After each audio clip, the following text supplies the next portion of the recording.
സ്കൂളിൽ പോകുന്നത് youth ഫെസ്റ്റിവലിലെ date എന്നാന്ന് അന്വേഷിച്ചുകൊണ്ടാണ്. എനിക്ക് വരയ്ക്കാൻ അറിയത്തില്ല, അതിന് വരെ ഞാൻ പോകും. എനിക്ക് ആൾക്കാരുടെ അറ്റൻഷൻ ഇങ്ങനെ മേടിക്കുക എന്നുള്ളത് എന്റെ ഒരു വലിയൊരു ഹോബിയായിരുന്നു. ബിനിലയുടെ അനിയത്തി ബബിതയാണ് വരുന്നത്, ഭയങ്കര പഠിപ്പിയായിരിക്കും. എന്നെ ഇങ്ങനെ വഴക്കുറ, ഇയാളാ ബിനിലയുടെ അനിയത്തി തന്നെ ആണോടോ. പക്ഷെ അന്ന് എനിക്ക് അറിയത്തില്ല എന്റെ ബ്രെയിന്റെ വലതു ഭാഗം അല്ല ഇടതു ഭാഗം. അങ്ങനെ ചോദിപ്പിക്കാനാണ് ഞാൻ പഠിച്ചതും ഗവൺമെന്റ് ജോലി മേടിച്ചത്. ഇവരെ കൊണ്ട് എങ്ങനെ കൈയിടിപ്പിക്കണം, ഇത് മാത്രമേ ഉണ്ടായിരുന്നുള്ളൂ ആ സമയത്ത്. നമ്മുടെ ഉള്ളിൽ ഭയങ്കരമായിട്ടൊരു ആഗ്രഹം ഉണ്ടെങ്കിൽ അത് നമ്മൾ എങ്ങനെയും നടപ്പാക്കുമല്ലോ. ഭയങ്കരമായിട്ട് ഞാൻ സ്ട്രിക്റ്റ് ആ കാര്യം. എന്നെ നാട്ടുകാർക്ക് കണ്ടുകൂടാ. 20 മിനിറ്റ് 30 മിനിറ്റ് ഒക്കെ നിർത്തും. നന്നായിട്ട് വന്ന് നിന്ന് ചീത്ത പറിച്ചില്ല. ടോർച്ചർ എന്ന് പറഞ്ഞാൽ അങ്ങനെ ടോർച്ചർ. അപ്പൊ ഞാൻ ബ്ലെയിം ചെയ്യും, ഫോൺ എടുത്ത് വീഡിയോ എടുക്കും. ഭയങ്കര ടോർച്ചറാ. നാട്ടിൽ ഇറങ്ങി നമുക്ക് ഒരു സേഫ്റ്റി എന്ന് പറയുന്നത് ഇല്ല സത്യം പറഞ്ഞാൽ. ആർക്ക് വേണമെങ്കിലും എന്ത് വേണമെങ്കിലും വന്ന് ചെയ്യാം. നമ്മുടെ ഒരു മൈൻഡിന്റെ പവർ കൊണ്ടാണ് നമ്മളവിടെ നിൽക്കുന്നത്. സ്ട്രോങ് ആയത് ആ ഒറ്റപ്പെടലിൽ സൈലന്റ് ആയിട്ട് ഇരുന്നാണ്. പിന്നെ ഫ്രിഡ്ജിൽ വെള്ളം വെച്ചിട്ട് അത് ഇരുന്ന് ഉറങ്ങി കല്ലാവത്തില്ലേ, അതേപോലെയൊക്കെയാണ് ഞാൻ സ്ട്രോങ് ആയതെന്നാണ് എനിക്ക് തോന്നുന്നത്. ഭയങ്കര ഇതാണ്, ബുദ്ധിമുട്ടായി വരും. അതെല്ലാവരും അങ്ങനെ പറയുന്നുണ്ട്. ഒറ്റയ്ക്കിരുന്ന ഗേറ്റ് കീപ്പേഴ്സ് ഒക്കെ പറയുന്നുണ്ട്. വീട്ടിലൊക്കെ ചെല്ലുമ്പോഴത്തേന് കുറേ സൗണ്ട് യാത്ര ചെയ്തതിലൊരു അസ്വസ്ഥത ഉണ്ടാവാറുണ്ട്. റെയിൽവേയുടെ പ്ലാറ്റ്ഫോമിലോട്ട് കയറുമ്പോൾ എന്തോ ഒരു സേഫ് ആയിട്ട് എന്തോ എനിക്കറിയില്ല. ഒരു ഈ അഭിനയം അല്ലെങ്കിൽ അഭിനയത്തിനോട് ഈ ഒരു സീരിയൽ ഷൂട്ട് കണ്ടിട്ടുള്ള ഒരു ഇഷ്ടമാണോ, അതല്ലാതെ സ്കൂൾ ടൈമില് അല്ലെങ്കിൽ ആ സമയത്ത് സ്റ്റേജ് പെർഫോമൻസ് അല്ലെങ്കിൽ അങ്ങനെയൊക്കെ ചെയ്തിട്ടുണ്ടോ? ഞാൻ സ്കൂളിൽ പോകുന്നത് യൂത്ത് ഫെസ്റ്റിവലിലെ ഡേറ്റ് എന്നാന്ന് അന്വേഷിച്ചുകൊണ്ടാണ്. ആണോ? എല്ലാത്തിനും പാർട്ടിസിപ്പേറ്റ് ചെയ്യില്ല? ഇല്ല. എന്ത് എനിക്ക് വരയ്ക്കാൻ അറിയത്തില്ല, അതിന് വരെ ഞാൻ പോകും. എനിക്ക് ആൾക്കാരുടെ അറ്റൻഷൻ ഇങ്ങനെ മേടിക്കുക എന്നുള്ളത് എന്റെ ഒരു വലിയൊരു ഹോബിയായിരുന്നു. ഞാൻ വരയ്ക്കാൻ മാത്രം പോലും, പക്ഷെ ക്ലാസ് കട്ട് ചെയ്യാൻ വേണ്ടി അല്ല എസ്സേ റൈറ്റിംഗ്സ് ഹിന്ദി മാത്രം പോകത്തില്ല. കാരണം എന്തെങ്കിലും എഴുതണമല്ലോ. ക്ലാസ് കട്ട് ചെയ്യാൻ വേണ്ടി നമ്മളിങ്ങനെ എസ്സേ റൈറ്റിങ്ങിനൊക്കെ ഇങ്ങനെ പോകും. അപ്പൊ സ്കൂളിൽ ഒരു വലിയൊരു കലാ പ്രതിഭയൊക്കെ ആയിരുന്നു ചേച്ചി. അതെ. ഞാൻ സ്കൂളില് ഈ ഒരു പരിപാടിയില് എനിക്ക് പഠിക്കാൻ ഞാൻ ഭയങ്കര മോശം. എന്റെ ചേച്ചി ഭയങ്കര പഠിപ്പിയാ. അപ്പൊ എല്ലാരും ഭയങ്കരമായിട്ട് എക്സ്പെക്ട് ചെയ്യും. ബിനിലയുടെ അനിയത്തി ബബിതയാണ് വരുന്നത്, ഭയങ്കര പഠിപ്പിയായിരിക്കും. അപ്പൊ ആ സമയത്തൊക്കെ എന്ന് പറഞ്ഞാൽ നമ്മുടെ ഈ കലാപരമായിട്ടുള്ള കഴിവിനെ അധികം അങ്ങോട്ട് ടീച്ചേഴ്സ് സപ്പോർട്ട് ചെയ്യത്തില്ലായിരുന്നു. പിന്നെ ഇങ്ങനെ വഴക്കുറ, ഇയാളാ ബിനിലയുടെ അനിയത്തി തന്നെ ആണോടോ. അതെല്ലാവർക്കും ഒരു ബ്രദർ ആരെങ്കിലും സിസ്റ്റർ ആരെങ്കിലും നല്ലോണം പഠിച്ചിട്ടുണ്ടെങ്കിൽ പിന്നെ നമുക്ക് കമ്പാരിസൺ വന്നിരിക്കും. പക്ഷെ അന്ന് എനിക്കറിയത്തില്ല എന്റെ ബ്രെയിന്റെ വലതു ഭാഗം അല്ല ഇടതു ഭാഗം. നമുക്ക് രണ്ട് സംഭവം ഉണ്ടല്ലോ. എനിക്ക് വർക്ക് ചെയ്തോണ്ടിരിക്കുന്നത് ഈ ഭാവന, ഈ കലാപരമായിട്ടുള്ള ഭാഗമാണ് വർക്ക് ചെയ്തോണ്ടിരിക്കുന്നത്. എനിക്ക് പഠിക്കാനുള്ള സാധനം വർക്ക് ചെയ്യത്തേ ഇല്ല. എന്നാലും ഞാൻ ക്ലാസ്സിൽ ഇങ്ങനെ പഠിച്ച ആ ഒരു ഓർമ്മയ്ക്കൊക്കെയാണ് പരീക്ഷ എഴുതുന്നത്. അങ്ങനെയാണ് പോയിക്കൊണ്ടിരുന്നത്. സ്കൂളിൽ പോകുന്നതേ പരിപാടിയിൽ എങ്ങനെ പാർട്ടിസിപ്പേറ്റ് ചെയ്യണം, ഡാൻസ് എങ്ങനെ, പാട്ട് എങ്ങനെ, ഇതൊക്കെ തന്നെയായിരുന്നു ചിന്ത. അല്ല ഇപ്പത്തെന്ന് വെച്ചിട്ട് പേരൻസ് എന്ന് വെച്ചാൽ കലാരംഗത്തേക്ക് വരാൻ ഭയങ്കര സപ്പോർട്ട് ആണ്. ഇപ്പൊ ആ കാലഘട്ടത്തിൽ വെച്ചാൽ പഠിത്തമാണ്, പഠിക്കുക, ജോലി, ഒന്നെങ്കിൽ ഡോക്ടർ അല്ലെങ്കിൽ എഞ്ചിനീയർ അല്ലെങ്കിൽ ഒരു ഉയർന്ന ഗവൺമെന്റ് ജോബ്.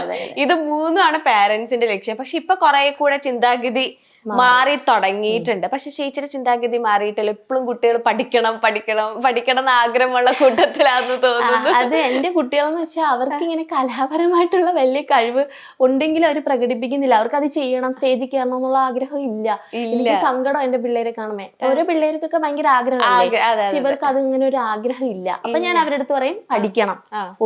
എന്തെങ്കിലും കഴിവ് വേണ്ടേ, ഒന്നി പഠിക്കണം, അല്ലെങ്കിൽ കലാപരമായിട്ടുള്ള എന്തെങ്കിലും കഴിവ് വേണം. അതുകൊണ്ടാണ് ഞാൻ ഇവരുടെ അടുത്ത് പഠിക്കുന്നു പറഞ്ഞോണ്ടിരിക്കുന്നത്. അപ്പം ഈ ചേച്ചിയുടെ ടേസ്റ്റ് മൊത്തം ഈ അഭിനയം അല്ലെങ്കിൽ കോണ്ടന്റ് ക്രിയേഷൻ, റീൽസ്, പിന്നെ ഈ സത്യം പറഞ്ഞ ഗവൺമെന്റ് ജോലി എന്നൊക്കെ നമ്മൾ കേട്ടിരുന്നു പഠിപ്പികൾക്ക് മാത്രം പറഞ്ഞിട്ടുണ്ട്. എന്ന് വെച്ചാൽ അത്രയും നല്ലോണം പഠിച്ചവർ മാത്രം ഗവൺമെന്റ് ജോലി മേടിക്കുന്ന ഒരു ടാഗ് ലൈനിൽ നിന്ന് വ്യത്യസ്തമായിട്ടാണ് ചേച്ചി ഒരു ഇൻസ്പിറേഷൻ ആയിട്ട് ആർക്ക് വേണമെങ്കിലും കഷ്ടപ്പെടാൻ മനസ്സുണ്ടോ കിട്ടിയിരിക്കും എന്ന്. കാരണം ചേച്ചിയുടെ ഒരു ഇന്റർവ്യൂ കണ്ടു. ഞാൻ അത്ര വലിയ സ്റ്റുഡിയോസ് ഒന്നും ആയിരുന്നില്ല. 12th ഒന്ന് ഞാൻ അത്ര പെർഫോം ചെയ്ത് ഫെയിൽ ചെയ്തിട്ടുണ്ടോ? മാത്സ് ഫെയിൽ ആയിരുന്നു. മാത്സ് അല്ല, എനിക്ക് മാത്സ് പാടായിരുന്നു, പക്ഷെ ഫെയിൽ ആയിട്ടില്ല. അപ്പൊ അങ്ങനെ ഇരിക്കുന്ന ആളാണ് കഷ്ടപ്പെട്ട് പഠിച്ച് അല്ലെ ഇപ്പത്തെ ഗവൺമെന്റ് ജോബ് മേടിച്ചിരിക്കുന്നത്. ഇപ്പൊ ഈ ഒരു ടാഗ് ലൈനിൽ നിന്ന് ഇപ്പൊ എല്ലാരും ചോദിച്ചിട്ടുണ്ടോ ഗവൺമെന്റ് ജോലി കിട്ടിയപ്പോ നിനക്ക് കിട്ടിയോ, നിനക്ക് എങ്ങനെ കിട്ടി, അങ്ങനെ ചോദ്യം വന്നിട്ടുണ്ടോ? അങ്ങനെ ചോദിപ്പിക്കാനാണ് ഞാൻ പഠിച്ചതും ഗവൺമെന്റ് ജോലി ലൈഫിൽ ഭയങ്കര ഒരു ഫെയിലിയർ വന്നപ്പോഴത്തേനും അപ്പം നമുക്ക് ഈ എന്താണ് ഇവരെ എങ്ങനെ നമുക്ക് അവരെല്ലാം എന്നെ ഭയങ്കരമായിട്ട് ഇൻസൾട്ട് ചെയ്തു. അപ്പൊ ഇവരെ കൊണ്ട് എങ്ങനെ കൈയടിപ്പിക്കണം, ഇത് മാത്രമേ ഉണ്ടായിരുന്നുള്ളൂ ആ സമയത്തൊരു ചിന്ത.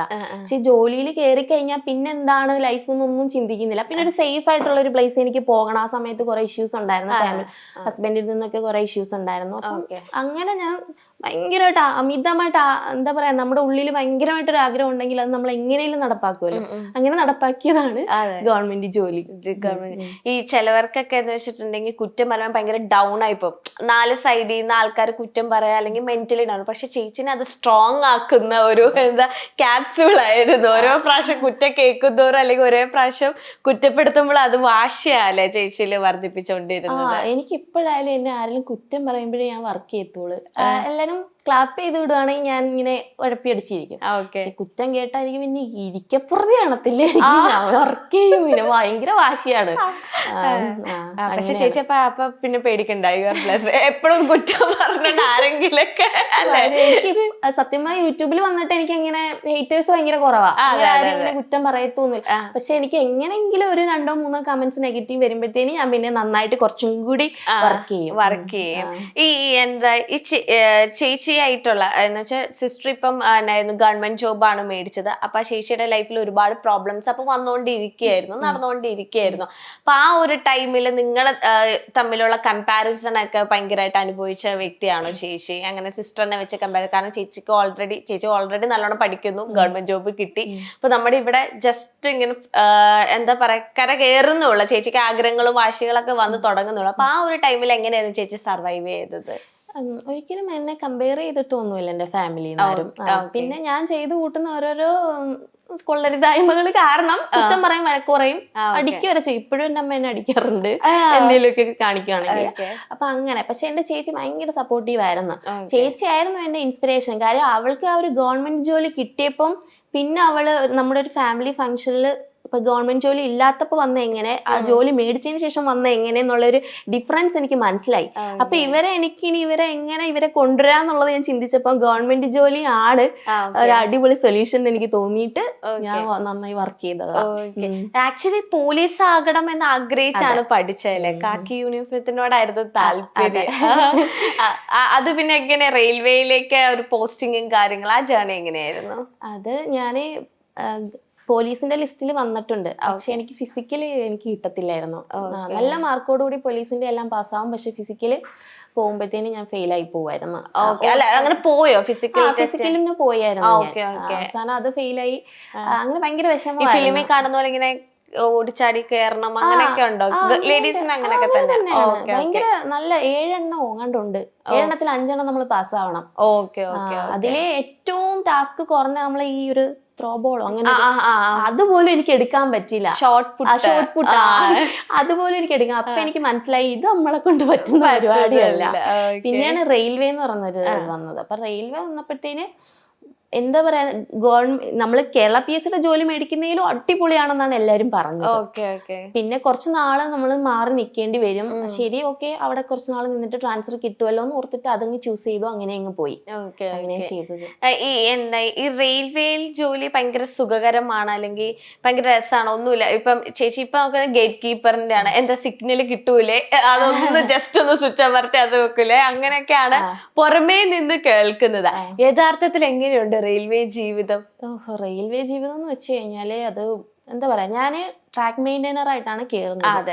എന്ന് വെച്ചാൽ നമ്മളെ കൊണ്ട് ഭയങ്കര പാടാണ്. ഈ വെയിലത്ത് നമുക്കൊരു 5 മിനിറ്റ് നിൽക്കാൻ പറ്റൂലല്ലോ. ആ വെയിലത്ത് നമ്മൾ മണിക്കൂറുകളോളം ഹെവി വർക്ക് ചെയ്തുകൊണ്ടാണ് നിൽക്കുന്നത്. വർക്ക് നമുക്ക് സഹിക്കാം, വെയിലാണ് നമുക്ക് സഹിക്കാൻ പറ്റാത്തത്. പിന്നെ നമ്മൾ ഇതൊക്കെ അറിഞ്ഞുകൊണ്ട് തന്നെയാണ് കേറുന്നത്. എന്തായാലും വർക്ക് ചെയ്തേ പറ്റുള്ളൂ. മറ്റുള്ള മനുഷ്യന്മാരെല്ലാം വർക്ക് ചെയ്യുന്നുണ്ട്. അവിടെ ഇരുന്ന് പഠിച്ച് ഹൈയിലേക്ക് കയറാം. റെയിൽവേയുടെ ഒരു പ്രത്യേകത എന്ന് വെച്ചാൽ ഒന്ന് നമ്മൾ ഒന്ന് കുഞ്ഞായിട്ട് കയറി കഴിഞ്ഞാൽ നമ്മൾ വർക്ക് ചെയ്യുന്നവരാണെങ്കിൽ ഭയങ്കരമായിട്ട് നമുക്ക് കയറി പോവാം, ക്വാളിഫിക്കേഷൻ ഉണ്ടെങ്കിൽ. പിന്നെ ഇത് മാത്രം നോക്കി നിൽക്കുന്നവർക്ക് ഇപ്പൊ ഗേറ്റ് കീപ്പർ എന്നെ സംബന്ധിച്ച് ഞാൻ 12 മണിക്കൂറായിരുന്നു ഡ്യൂട്ടി എടുത്തോണ്ടിരിക്കുന്നത്. ഈ 12 മണിക്കൂർ എന്ന് വെച്ചാൽ നമുക്ക് ഇടയ്ക്കിടയ്ക്ക് അങ്ങ് ഭയങ്കര ടയേർഡ് ആവും. നൈറ്റ് ഡ്യൂട്ടി ആണെങ്കിൽ ഫുള്ള് ട്രെയിനാ. നമ്മളിങ്ങനെ വെളിയിൽ ഇറങ്ങി നമുക്ക് ഒരു സേഫ്റ്റി എന്ന് പറയുന്നത് ഇല്ല സത്യം പറഞ്ഞാൽ. ആർക്ക് വേണേലും എന്ത് വേണേലും വന്ന് ചെയ്യാം. നമ്മുടെ ഒരു മൈൻഡിന്റെ പവർ കൊണ്ടാണ് നമ്മളവിടെ നിൽക്കുന്നത്. ഞാനൊക്കെ ബാഹുബലിയുടെ കണക്കാണ് നിൽക്കുന്നത്. എല്ലാവരുടെയും വിചാരം ഞാനെന്തോ ഭയങ്കര ദുഷ്ടയാ, അവളുടെ അടുത്തോട്ട് ചെന്ന് അവള് കൊന്നു കളയുന്ന. പക്ഷെ ഉള്ളില് പേടിയാ, പക്ഷെ നമുക്ക് പുറമെ കാണിക്കാൻ പാടില്ലല്ലോ. ആ ഒരു സാധനത്തിലാണ് നിൽക്കുന്നത്. പിന്നെ ഇടയ്ക്കിടയ്ക്ക് ഇൻസ്പെക്ഷൻ വരും, അത് നമ്മൾ എങ്ങനെയെങ്കിലും നോക്കണം. പിന്നെ എപ്പോൾ വേണമെങ്കിലും ട്രെയിൻ ഇടിച്ച് ആരെങ്കിലും മരിക്കാം. ട്രെയിനിൽ നിന്ന് ആളൊക്കെ വീട് ചത്തിട്ടുണ്ട് ഞാൻ ഡ്യൂട്ടി എടുക്കുന്ന സമയത്ത്. അപ്പോൾ അതൊക്കെ നമ്മളിങ്ങനെ പേടിച്ചിരിക്കണം. പിന്നെ നമുക്ക് ഈ എനിക്കെന്ന് പറഞ്ഞാല് പിന്നെ 3 ഡേ ഡ്യൂട്ടി 3 നൈറ്റ് ഡ്യൂട്ടീൻ്റെ ഇടയിൽ ഒരു ഫുൾ ഡേ റെസ്റ്റ് ഇല്ല. അങ്ങനെ ചെന്ന് നമ്മൾ പെടുന്ന ഒരു നമ്മുടെ ഒരു ഡ്യൂട്ടിയുടെ അവേഴ്സും നമ്മുടെ ഒരു സെക്ഷൻ അനുസരിച്ചിരിക്കും നമ്മുടെ റെയിൽവേ ജോലി സുഖമാണോ സുഖമല്ലേ, അതൊക്കെ ഒരു വലിയൊരു ഭാഗ്യപരീക്ഷണമാണെന്ന് വേണമെങ്കിൽ പറയാം. ഇപ്പൊ ഹോളിഡേസ് അങ്ങനെ വീക്ക്ലി 1 ഡേ ഓഫ് അങ്ങനെ ഒന്നും നിങ്ങൾക്ക് ഇല്ല? റെയിൽവേക്ക് ട്രെയിൻ എന്തെങ്കിലും നിർത്തിയിടുന്നുണ്ടോ? കൊറോണ സമയം മാത്രമേ ഞങ്ങൾ ഓഫ് ആയിട്ടുള്ളൂ, ബാക്കി എല്ലാ ദിവസവും നമ്മൾ വർക്കിംഗ് ആണ്. ശരിയാ, കറക്റ്റ് ആയിട്ടോ, ട്രെയിൻ പോയിക്കൊണ്ടേ ഇരിക്കുന്നുണ്ടല്ലോ. പിന്നെ നമുക്ക് ഇങ്ങനെ ഒരു റെസ്റ്റ് വരാറുണ്ട്. അത് ഞങ്ങൾക്കാണ് ഇത്ര ഡ്യൂട്ടി അവേഴ്സ്. അവര് പറയുന്ന അവർക്ക് ഓരോരോ കാരണങ്ങളാണ്, ഇതുകൊണ്ടാ അതുകൊണ്ടാ. പക്ഷെ ഞങ്ങൾ ശരിക്കും കിടന്ന് കഷ്ടപ്പെടുവാണ്, മനുഷ്യന്മാർ നന്നായി കഷ്ടപ്പെടുന്നുണ്ട്. അപ്പൊ ഈ റെയിൽവേ ഇപ്പൊ ഗേറ്റ് കീപ്പറിന് ഒരു നാനൊക്കെ കണ്ടൊക്കെ ഇങ്ങനെ ഒരു ബോക്സിന്റെ ഉള്ളിൽ അവിടെ അല്ലേ എങ്ങനെയല്ലേ ഇരിക്കുന്നത്? അപ്പൊ അവിടെ ഒരു ട്രെയിൻ പോയി കഴിഞ്ഞാൽ പിന്നെ ഒന്നെങ്കിൽ നല്ല തിരക്കുള്ള ജംഗ്ഷൻ ആണെങ്കിൽ അല്ലേ പെട്ടെന്ന് ട്രെയിൻ മൂവ് ആവുള്ളൂ, അല്ലെങ്കിൽ വിജനമായ സ്ഥലത്താണെങ്കിൽ ഒരു ട്രെയിൻ പോയി കഴിഞ്ഞാൽ കുറച്ചു നേരമൊക്കെ വെയിറ്റ് ചെയ്ത് ഇരിക്കുന്നത്. അപ്പൊ ആ ടൈമിൽ എങ്ങനെ ടൈം പാസ്? റേഞ്ച് ഉള്ള സ്ഥലത്താണോ? ഫോൺ യൂസ് ചെയ്യാമോ? അങ്ങനെയൊക്കെ ഉണ്ടോ ഡ്യൂട്ടി? ഫോൺ യൂസ് ചെയ്തുകൂടാന്നാണ് നിയമപരമായിട്ട്. പക്ഷെ നമുക്ക് ഫോൺ കൂടി ഇല്ലെങ്കിൽ ഒരു മനുഷ്യനുണ്ടല്ലോ ഇരുന്നങ്ങ് പ്രതിമയായി പോകും. അതായിരിക്കും അവസ്ഥ. മിണ്ടാനും ഇല്ല, ഞാനെന്ന് വെച്ചാൽ ഈ എനിക്ക് തോന്നുന്നു ഞാൻ ഈ ഭയങ്കര സ്ട്രോങ് ആയത് ആ ഒറ്റപ്പെടലില് സൈലന്റ് ആയിട്ട് ഇരുന്നാണ്. ഇല്ല നമ്മള് ഫ്രിഡ്ജിൽ വെള്ളം വെച്ചിട്ട് അത് ഇരുന്ന് ഉറഞ്ഞ് കല്ലാവത്തില്ലേ, അതേപോലെയൊക്കെയാണ് ഞാൻ സ്ട്രോങ് ആയതെന്നാണ് എനിക്ക് തോന്നുന്നത്. കാര്യം ഒറ്റയ്ക്ക് ആരുമില്ല മിണ്ടാനും പറയാനും, മനുഷ്യന്മാരെ കാണുന്ന തന്നെ ട്രെയിനകത്ത് ഇങ്ങനെ പോകുന്നത് മാത്രം. അപ്പൊ അങ്ങനെ ആ സ്ഥലത്ത് ബാക്കിൽ ചിലയിടത്തൊക്കെ ഇങ്ങനെ വീടുകളൊക്കെ ഉണ്ട്, പക്ഷെ അവരങ്ങനെ നമ്മുടെ അടുത്തോട്ട് വരുത്തതും ഇല്ല. നമ്മളങ്ങനെ ആരെ അടുപ്പിക്കില്ല. കാര്യം ആരെങ്കിലും വന്ന് എന്തെങ്കിലും ഒരു ഇഷ്യൂ ഉണ്ടായി കഴിഞ്ഞാൽ നാളെ ഡിപ്പാർട്ട്മെന്റ് നമ്മുടെ അടുത്ത് ചോദ്യം വരും. ആരെയും നമ്മളങ്ങനെ ഇരിക്കാനൊന്നും അലോ ചെയ്യാൻ പാടില്ലെന്നാണ്. ഇൻസ്പെക്ഷൻ വന്നു കഴിഞ്ഞാൽ നമ്മൾ പിന്നെ അതിന് ഇത് ആരാ എന്തോ എക്സ്പ്ലനേഷൻ കൊടുക്കണം. പിന്നെ നല്ല നമ്മൾ ഒറ്റയ്ക്ക് ഇരിക്കുന്നതന്നല്ലേ. ചേച്ചിയുടെ ഒരു ഇന്റർവ്യൂല് ഞാൻ കേട്ടാണ്, ഞാൻ കൂട്ടത്തിലിരിക്കുമ്പോഴാണ് എന്റെ ചിരിയും സന്തോഷവും എല്ലാം, ഒറ്റപ്പെടലാണ് ഫുൾ ടൈം, ഒറ്റയ്ക്കിരിക്കും ഞാൻ ഭയങ്കര ഗ്ലൂമി ആണ് എന്ന് ഞാൻ ഒരു ഇന്റർവ്യൂല് ഒരു സ്റ്റേറ്റ്മെന്റ് പറഞ്ഞത് കേട്ടിരുന്നു. കൂട്ടത്തിലിരിക്കുമ്പോ എന്ന് വെച്ചാൽ ആ കുട്ടി ചോദിച്ചത് ഭയങ്കര എപ്പോഴും ചിരിച്ചുകൊണ്ട് തന്നെയാണോ ഇരിക്കുന്നത് എന്ന് ചോദിച്ചപ്പോഴാണ് കൂട്ടത്തിലിരിക്കൽ കുറവാണ്, എപ്പോഴും ഒറ്റയ്ക്കാണ് എന്ന് പറഞ്ഞു. അപ്പം ഒറ്റയ്ക്ക് ഇരുന്നിരുന്ന ആ ഒറ്റപ്പെടുന്ന ഞാൻ ശരിക്കും ഇഷ്ടപ്പെട്ടു പോയിട്ടുണ്ട്. ഇപ്പം എനിക്ക് കൂട്ടത്തിലിരിക്കുന്ന ഇഷ്ടമാണ്, പക്ഷെ അതിന് ഒരു കുറച്ച് സമയം എനിക്ക് പറ്റത്തുള്ളൂ. അത് കഴിഞ്ഞു എനിക്ക് ഈ സൗണ്ടുകൾ കേൾക്കുമ്പോഴത്തേന് ഭയങ്കര ഇതാണ്, ബുദ്ധിമുട്ടായി വരും. അതെല്ലാവരും അങ്ങനെ പറയുന്നുണ്ട്, ഒറ്റയ്ക്കിരുന്ന ഗേറ്റ് കീപ്പേഴ്സ് ഒക്കെ പറയുന്നുണ്ട്. വീട്ടിലൊക്കെ ചെല്ലുമ്പോഴത്തേന് കുറേ സൗണ്ടുകളും കുറേ ആളുകളുടെ ബഹളവും ഒക്കെ കാണുമ്പോഴത്തേന് നമുക്കൊരു ഫ്രസ്ട്രേഷൻ പോലെ തോന്നാറുണ്ട്. നമ്മളങ്ങനെ ഒറ്റയ്ക്ക് ഇരുന്നിരുന്നിരുന്ന് അതിന്റെ ആ ഒരു സുഖം നമ്മൾ അനുഭവിച്ചു പോയി. ഈ ട്രെയിനിന്റെ അടുത്ത് അല്ലെങ്കിൽ റെയിൽവേ പാളത്തിന്റെ അടുത്ത് വീടുള്ളവർക്ക് ട്രെയിനിന്റെ ഒച്ച കേട്ടില്ലെങ്കിൽ ഉറക്കം വരില്ല, ആ ഒരു ഒച്ച കേട്ടാതെ സുഖം വരുള്ളൂ. അങ്ങനത്തെ അവസ്ഥ എന്തെങ്കിലും ഉണ്ടോ വീട്ടിൽ വരുമ്പോൾ അല്ലെങ്കിൽ ഇവിടെയൊക്കെ നിൽക്കുമ്പോ ആ ട്രെയിനിന്റെ ആ കൂവിളി കേട്ടില്ലെങ്കിൽ? ഇടയ്ക്ക് എനിക്ക് കേൾക്കണം. എനിക്ക് ഇടയ്ക്കൊന്ന് യാത്ര ചെയ്തതിൽ ഒരു അസ്വസ്ഥത ഉണ്ടാവാറുണ്ട്. റെയിൽവേയുടെ പ്ലാറ്റ്ഫോമിലോട്ട് കയറുമ്പോൾ എന്തോ ഒരു സേഫ് ആയിട്ട് എന്തോ എനിക്കറിയില്ല, ഒരു കണക്ഷൻ ഉണ്ട്, റെയിൽവേ ഒരു ഇഷ്ടമുണ്ട്. പിന്നെ വീട്ടിലൊക്കെ ഞാൻ ഡ്യൂട്ടി കഴിഞ്ഞിട്ട് നൈറ്റ് ഡ്യൂട്ടി ഒക്കെ എടുത്തിട്ട് ഭയങ്കര തമാശ ഉണ്ടായ നൈറ്റ് ഡ്യൂട്ടി എടുത്തിട്ട് വീട്ടിൽ പോയിട്ട് കിടന്ന് നന്നായി ഉറങ്ങി. അപ്പൊ വീടിന്റെ അടുത്ത് തന്നെ ഈ ട്രെയിൻ പോകുന്നുണ്ട്. അപ്പൊ ഈ ട്രെയിനിന്റെ സൗണ്ട് കേട്ടോണ്ട് ഞാൻ ഗേറ്റിലെങ്ങാണ്ട് ഇരുന്ന് ഉറങ്ങുവാന്ന് പറഞ്ഞ് ഞാൻ ചാടി എണീറ്റ്, അയ്യോ വണ്ടി, ഞാൻ ഗേറ്റ് അടച്ചില്ല, ഇങ്ങനെ എണീറ്റ സംഭവം ഉണ്ടായിട്ടുണ്ട്. 2-3 വട്ടം ഉണ്ടായിട്ടുണ്ട്. നമ്മൾ അത്രയും പ്രഷറിലായിരിക്കുന്നത്. എങ്ങാനും ഗേറ്റ് അടയ്ക്കാൻ മറന്നുപോയാൽ തീർന്നു. അപ്പൊ അടുത്ത് അങ്ങനെ ഒരു ഇൻസിഡന്റ് ഉണ്ടായി. ഒരു സ്കൂൾ ബസ്സിന് ഇടിച്ചിട്ട് 4 കുട്ടികൾ.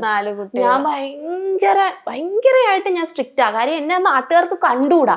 ഞാൻ വണ്ടി ഉണ്ടെന്ന് അറിഞ്ഞു കഴിഞ്ഞാൽ അപ്പൊ ഗേറ്റ് ക്ലോസ് ചെയ്യും. എന്നിട്ട് ഞാൻ അവരെ 20 മിനിറ്റ് 30 മിനിറ്റ് ഒക്കെ നിർത്തും. നന്നായിട്ട് വന്ന് ചീത്ത പറച്ചില്ല.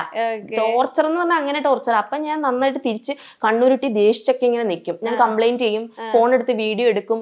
ഭയങ്കര ടോർച്ചറാ നാട്ടുകാരെ കൊണ്ട്. പക്ഷെ ഒരു കാര്യമുണ്ട്, നമ്മൾ ഇവര് പറയുന്നിട്ട് ഗേറ്റ് ഓപ്പൺ ചെയ്ത് കൊടുത്താൽ വേണേ അറിയാൻ പറ്റൂല, ഏതെങ്കിലും വണ്ടി വന്ന് ബ്ലോക്കായി വണ്ടി വന്ന് കയറി തീർന്നു, നമ്മള് ജയിലിലിരിക്കണം.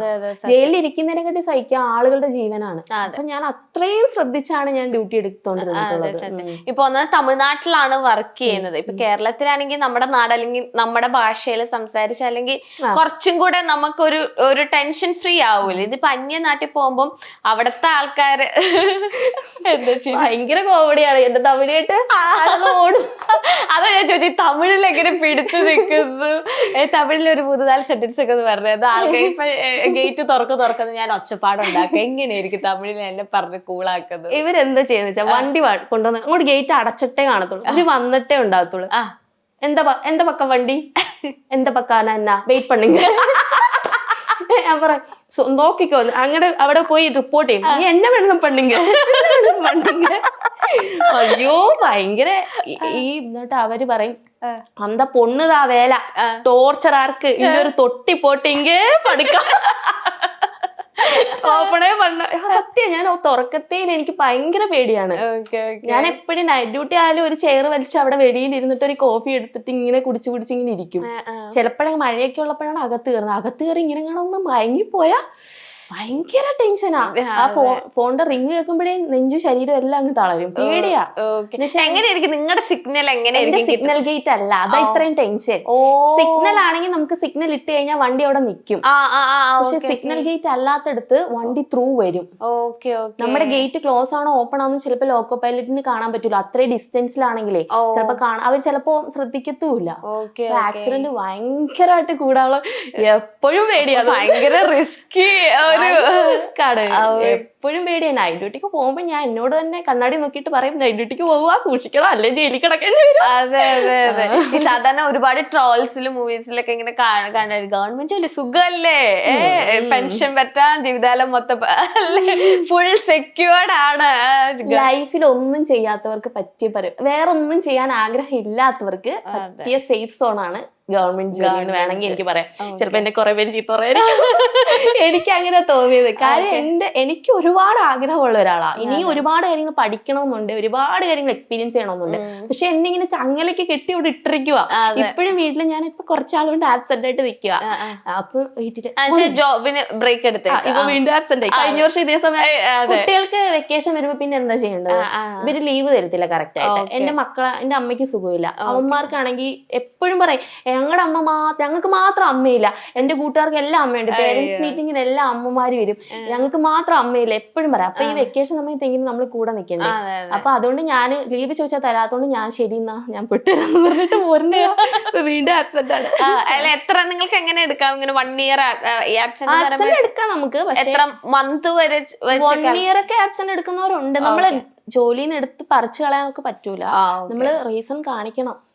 റീസൺ കാണിച്ചിട്ട് ശേഷം എന്തായിരിക്കും റീസൺ? ഇപ്പൊ കാണിച്ചേക്കുന്ന റീസൺ എന്റെ ഭഗവാനെ ഞാനിത് ഇന്റർവ്യൂല് പറഞ്ഞിട്ട് ശരിയാ എന്തെങ്കിലും റീസൺ കാണിക്കണം. എന്തായാലും ഞാനൊരു സിംഗിൾ മോം അല്ല, എനിക്ക് എന്റെ ഫാമിലിയാണ് എനിക്ക് വലുത്. അപ്പൊ എന്റെ കുട്ടികള് ഇപ്പൊ അവരൊക്കെ ആവശ്യമുണ്ട്. ഞാൻ മറ്റേ സ്കൂളിൽ പോയി കഴിഞ്ഞാല് ഇപ്പം മൂത്ത മോൻ ഇപ്പൊ ജസ്റ്റ് ജോയിൻ ആയിട്ടേ ഉള്ളൂ.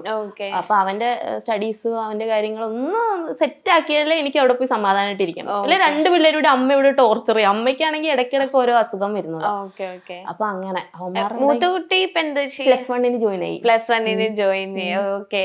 അപ്പൊ 10th ഒക്കെ കഴിഞ്ഞ വലിയൊരു കടമ്പ അവൻ കഴിഞ്ഞിരിക്കുകയാണ്. അവരുടെ ആഗ്രഹം എന്തെങ്കിലും പറഞ്ഞോ? ഇപ്പൊ എന്ന് വെച്ചാൽ +1 10th കഴിഞ്ഞിട്ട് ഒരു ടേണിംഗ് പോയിന്റ് ആണല്ലോ. ഇനി എന്ത് +2 കഴിഞ്ഞിട്ട് എങ്ങനെ, 12th കഴിഞ്ഞിട്ട് എങ്ങനെ, അങ്ങനത്തെ എന്തെങ്കിലും ഇപ്പളേ പ്ലാനിങ് ആണോ? ഇപ്പൊ അമ്മയുടെ ഈ ജീവിതം കണ്ടിട്ട് ഇപ്പളേ കുട്ടികൾ പ്ലാനിങ് ചെയ്താണോ പോകുന്നത്? എങ്ങനെയാണ്? ഞാൻ ഇടയ്ക്കിടയ്ക്ക് പറയും 18 വയസ്സ് കഴിഞ്ഞ് 5ന്റെ പൈസ തരത്തില്ലെന്ന് പറഞ്ഞാൽ ടോർച്ചർ ചെയ്യും. കാരണം എന്തെങ്കിലും ഒരു ജോലി എന്നുള്ളൊരു ലക്ഷ്യത്തിൽ പഠിക്കാൻ വേണ്ടി.